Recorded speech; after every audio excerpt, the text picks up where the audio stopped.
In this video, I'm going to teach you what white blood cells are, what they do, why they may be low or high, and give you ideas to fix them. And the best part, I'll do that using a really fun police force analogy. Stay tuned, because this is not your average Google search. If you make it to the end of this video, you will understand your white blood cells so you can optimize your health. Made by the bone marrow building company, leukocytes, with leuc meaning white and cyte meaning cell, are a strong, diverse security force that protects your body. The different branches of the force are neutrophils, lymphocytes, monocytes, eosinophils, and basophils.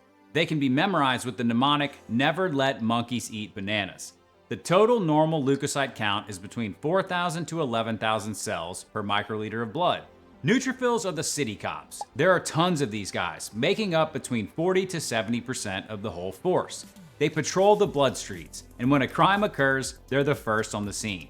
Like the boys in blue, neutrophils have multiple options when it comes to fighting crime. They can kill the bad guys themselves by shooting them with pepper spray granules and enzymes, or release the canine phagocytic units to eat the bad bacteria and fungi. They also recruit other cops to the scene with the cytokine radio. The city cops have a hard job, and it takes a toll. They only live for hours to days in the body. They get called for everything, including break-in infections, domestic disturbance autoimmune diseases, cigarette smoking endothelial fire damage, mental health crises, overdoses, etc. That's why mild neutrophil increases on the CBC are so common. And when these city cops go on strike, the city has no defense and will be ransacked by invaders. Okay, a quick recap. Neutrophils are first-line city cops. They are the most numerous, shortest lived, and can kill with granules or eat pathogens. They secrete cytokines, which are messenger chemicals, and are called to every problem. The most common white blood cell abnormalities will be driven by increases or decreases in neutrophils. Lymphocytes are the FBI. They're listed as a single cell type on the CBC, but there are multiple different kinds of lymphocytes. Lymphocytes make up 30% of the total security force. CD4 T-cell intelligence agents, CD8 T-cell assassins, B-cell antibody operatives, and natural killer double agent removal cells work closely together along with local police jurisdictions to eliminate all threats to national security. Like any good big brother, they keep memory cell files on suspected enemies, and they devote many resources to internal policing, because occasionally, lymphocytes become double agents and cause autoimmune damage to the body they pledged to serve. Being a lymphocyte is a career job that's adaptive, specialized, and advanced. These guys live longer than the city cops, a few weeks for most and a few years for memory cells. Okay, here's the recap. Lymphocytes are listed as one cell type, but there are at least 4 subtypes, with overlapping but distinct roles. They live longer than neutrophils and are specialized. Being a lymphocyte is a career job, and there's definitely a risk of becoming an autoimmune double agent. Monocytes are the transformers and crime scene cleanup crew. They comprise 5% of the security force. They patrol the streets like neutrophils, but some of them also transform and are embedded as macrophages in organs throughout the body, like the liver, lungs, central nervous system, bones, and skin, where they wait for crimes to take place. Once that happens, macrophages are like city cops on steroids. They can eat criminal pathogens, destroy them with chemicals, and recruit other cells to the crime scene. They also present evidence to the CD4 T-cell intelligence agents to involve the Lymphocyte FBI when necessary. When not fighting crime, monocytes participate in routine city cleanup projects like recycling iron from old red blood cells, muscle repair, wound healing, and even play a big role in promoting atherosclerotic cardiovascular disease. Ever heard of foam cells? Those are macrophages that have eaten cholesterol and end up in your artery wall. Here's the monocytes recap. They embed in local organs, fight crime in a variety of ways, but also coordinate with the FBI for intelligence and participate in civil service projects. Not of the fun ones. Eosinophils are the Space Force. They're a small bunch, comprising only about 2% of the white blood cells, but they always have their eyes skyward looking for extraterrestrial parasites, and they have powerful granular weapons that can defeat the aliens. But more often than not, the UFO sightings are false alarms, and firing their weapons causes allergic reactions, asthma, eczema, etc. Basophils are good buddies with the eosinophils, and they're extra special. I envision these as mall cops that weren't quite cut out even for the Space Force. so they spend their days spraying histamine pepper spray at parasitic teenagers in the mall. Since they're less extraterrestrially focused, they do occasionally contribute to city safety when true incidents arise, namely by calling neutrophils to help out. They can be elevated in some cancers, which is probably caused by overexposure to American Eagle cologne and Great American cookies. All right, I hope you've enjoyed this silly, oversimplified depiction of white blood cells. Truthfully, the immune system is amazingly complex. There are so many different pathogens and scenarios that the body has to defend against.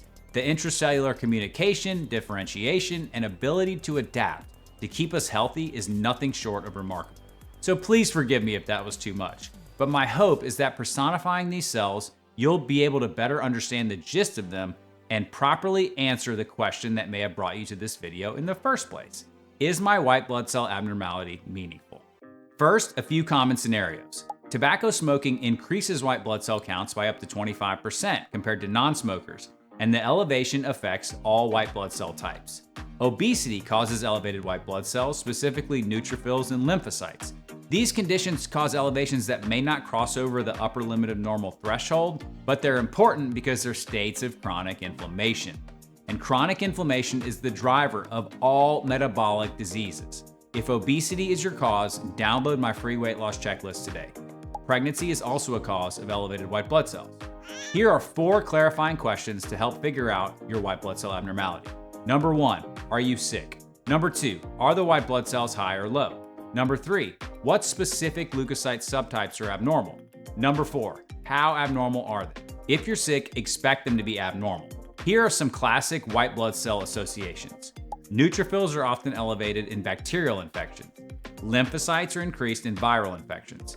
Elevated monocytes are seen in Epstein-Barr virus infection, otherwise known as mono. Elevated eosinophils are seen in allergies, eczema, and parasitic infections. Elevated basophils are seen in allergic conditions and cancers.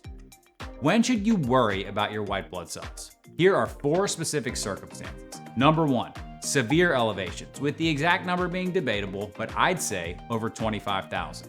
Number 2, severe decreases, specifically neutrophil levels less than 1,000, except in one specific condition I'll describe shortly. This means the neutrophil city cops are not there to protect you from infections. It is a big risk. Number 3, elevated levels of immature white blood cells. These are seen in acute leukemias. And number 4, high mature lymphocytes. These are seen in chronic leukemias. Circling back to neutropenia, benign ethnic neutropenia is exactly what it sounds like. A non-dangerous genetic variant in people of African ancestry where neutrophil counts can be less than 1,000 to 1,500 cells per microliter, but those people are not at increased risk for infections. It's a stable chronic genetic variant felt to have protective benefits against malaria. Regardless, if your neutrophil count is less than 500 in any circumstance, that is an emergency. So what should you do next? Put your white blood cell counts in context. Figure out which lines are abnormal and by how much. Are you sick? Do you smoke? Are you obese, pregnant, chronically inflamed, stressed? Do you have symptoms of leukemia like night sweats, weight loss, easy bruising? Are your red blood cells and platelets also low? Do you have immature white blood cells in your blood? See your doctor, optimize your health, and get your white blood cells rechecked after that. In summary, the white blood cell police force is awesome. The City Cop Neutrophils, Lymphocyte FBI, Monocyte Transformers, Eosinophil Space Force, and the Basophil Mall Cops keep you safe from invaders and work well most of the time. Neutrophils respond to all manner of incidents and will be especially disturbed by bacterial infections. Lymphocytes are more specialized. They combat viruses and remember what you did last summer. Eosinophils and basophils are obsessed with parasites, UFOs, and pepper spray. Use context to further personalize your situation, and if abnormal, make sure you get them rechecked. Here's to understanding your labs and optimizing your health.